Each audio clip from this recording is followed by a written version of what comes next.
Here's Rob Williams, the national sports editor of the Daily Hive and its Offside Sports Vertical. Rob, the hockey guy on social media. Hello, Robert. How are you?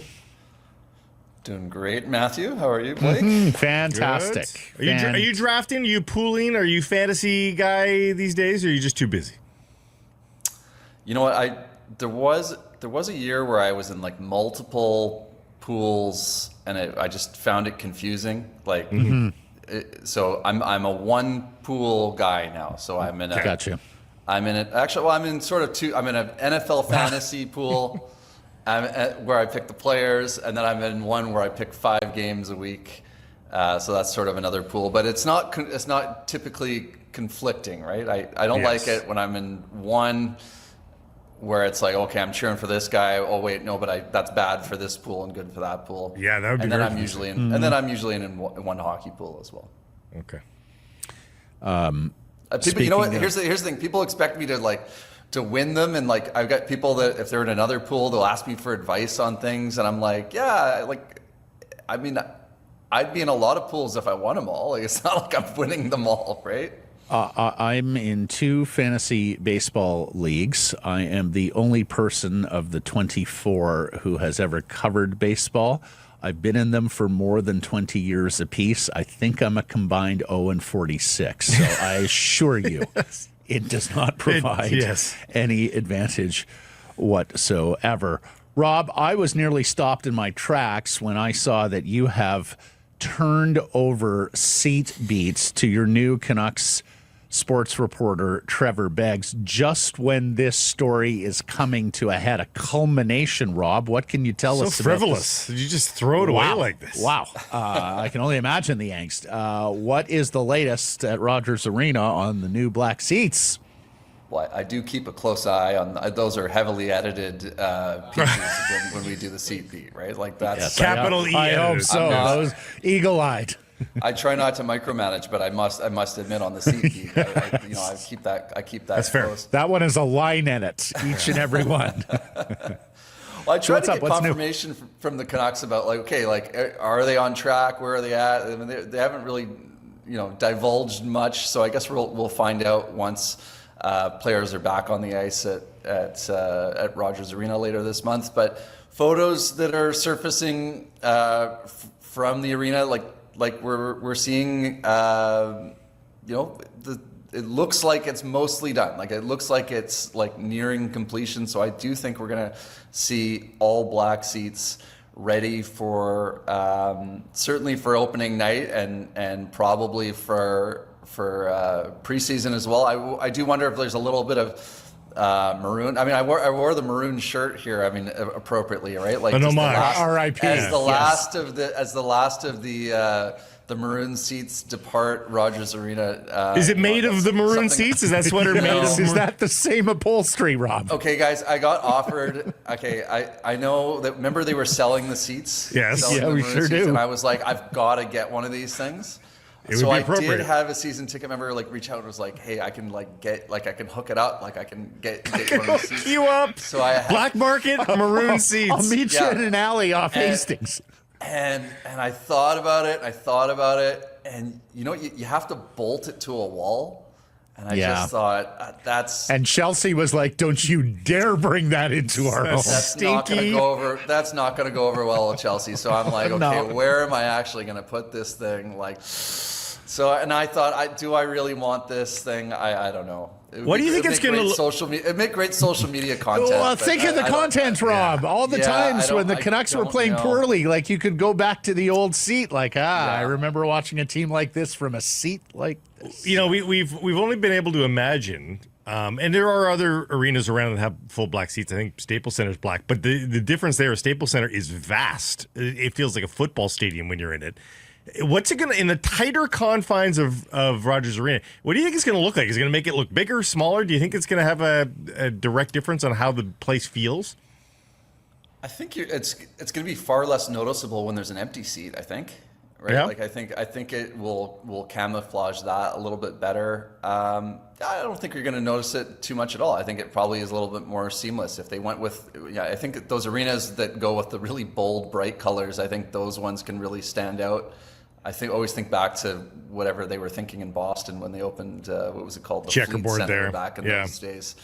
And they had the yellow seats, and those really stuck out.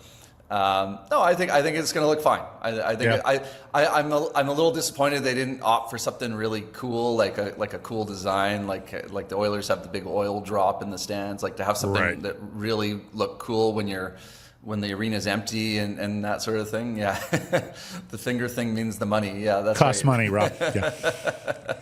Black, all black.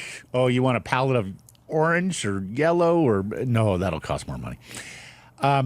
I gotta say, Rob, we did not do a lot on Elias Pettersson getting married. We had the conversation with you back in the summer when you guys were writing that. Is he married? He's wearing a wedding ring and all that. And then when we finally found out that, yes, in fact, he is married and here's the bride. You know, like 10, 15 years ago, I think if we were doing that segment, Blake, we would have got a lot of like, who cares? What are you doing? Talking about Canucks personal life, America. Now, just the Instagram generation, they're so accustomed to knowing everything about someone, including what they had for lunch and dinner. I'm interested to know, like, what were the metrics on the Elias Pettersson marriage thing at the Daily Hive? Was that as big a story as you thought it would be when we talked in August? Yeah, of course. I mean, people want to know this stuff, right? I do get a chuckle out of these kinds of things sometimes, where maybe I'll post something about, oh, so and so's announced that they're having a baby or they're married, and every now and then there'll be like someone that'll be like, who cares? And they'll reply with that, and they're always replying to like the most engaged social media posts. It's like the answer is thousands of people, tens of thousands of people. Look, Elias Pettersson, for all the drama, for all the everything that's happened with him in the last year and a half, like, this is a beloved player in the city. Like, people love this guy. They want him to succeed.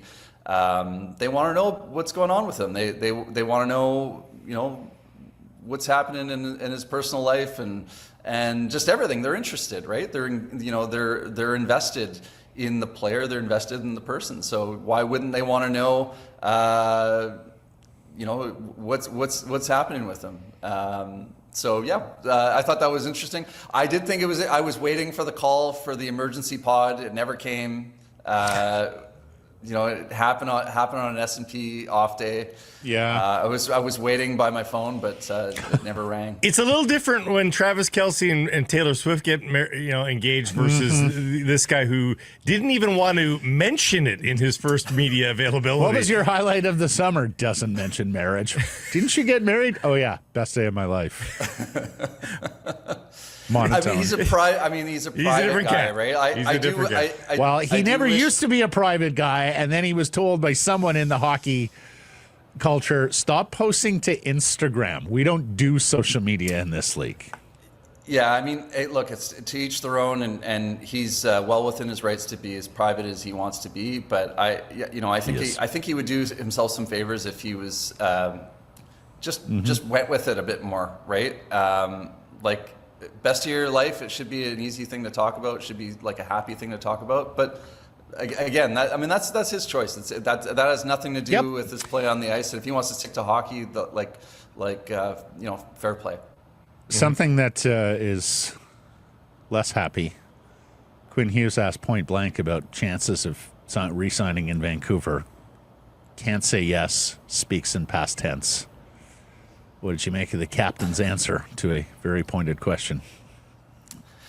Yeah, I mean, he's not really. I mean, everything he's kind of saying is everything we've been saying, for the last few months about this situation. That it certainly sounds like next year is going to matter, right? Like what happens next year. What is the direction of the franchise? That's all going to matter. But Rob, if that was true, if that was true, wouldn't he have just said, "Yeah, of course, there's a chance"? Yeah, that's the free part to that's say. troubling Yeah, me. so. It's free to say. That's also like, a chance. That is such a low bar sliver. Yeah. I didn't read into it that way. Like in terms of just like I thought that he kind of answered in a way that described it as there's a chance. Like what's going to happen. Like he described like how everything was going like a year ago and described the way I read into it was like, hey, if everything was going like it was going a year ago, I'd be much more likely to resign versus if things go like they went last season, maybe not so much. So I do wonder about that. I feel like I don't know if I'm reading into it or too much or not, but it did sort of feel like, okay, hey, yeah, they want to play together eventually, whether that's in 2 years or if they kick the can down the road, I don't know. I did think the one thing that was brought up that I think was a really good point is, if Quinn joins the Devils, like, is this a good thing for Luke Hughes? Young player, young offensive defenseman, really trying to make his mark in the league. Okay, now he's on PP2, right? So it might be good for Jack and Quinn, but is it good for Luke? So I do wonder, like, hey, maybe does that affect things? Does Quinn go, okay, maybe, for Luke's case and for Luke's sake, that maybe we do this, maybe we do this in a few more years down the road and Quinn signs a short-term deal and then they can revisit it. I don't know. Lastly, Rob, you're still holding a candle for Jack Roslovic. Explain. I know there's like been, somewhat conflicting reports, I guess, there about the level of interest from the Canucks. I do sort of wonder when I hear like, oh, okay, yeah, no, the Canucks are not really that interested in him. Is that sort of, is it a game of poker right now where, Roslovic maybe be a good fit in Vancouver?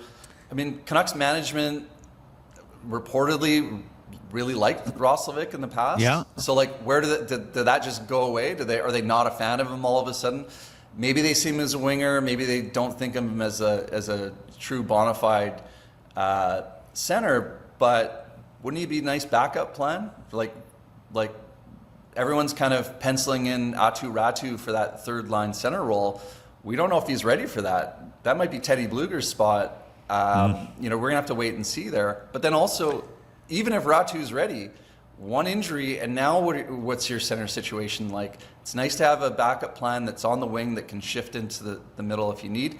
And the part for me though is just that if management was a fan of him before, why wouldn't they be a fan of him now? And obviously the price, you're going to get him at a bargain, right? Like nobody waits until September and then signs. I think it's the price. And then signs a really lucrative deal. This is going to be a short-term bargain contract. This sounds like Lankinen. This sounds like Lankinen. It sounds like Lankinen, but also the last flurry we had on this story, you'll remember the reporting was the Canucks are dead set on their price. And if Jack Roslovic wants to sign that deal, they are more than happy, but they are not budging, very much like the hardball they played with Lankinen. But we talked about it yesterday. A 1 year, $875,000 deal for Lankinen.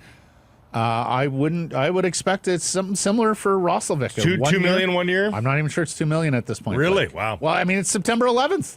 Yeah. How I mean, camp start next week. If you get a 1 year deal under $2 million for Jack Roslovic, I endorse. For the first time, I endorse. Yep. All right. Rob, we're just getting started here. So much work to do. We look forward to having you on, and of course the coverage of you and Trevor Beggs here on the Canucks. Appreciate this, buddy. Until next week. Looking forward to it. Thanks, guys.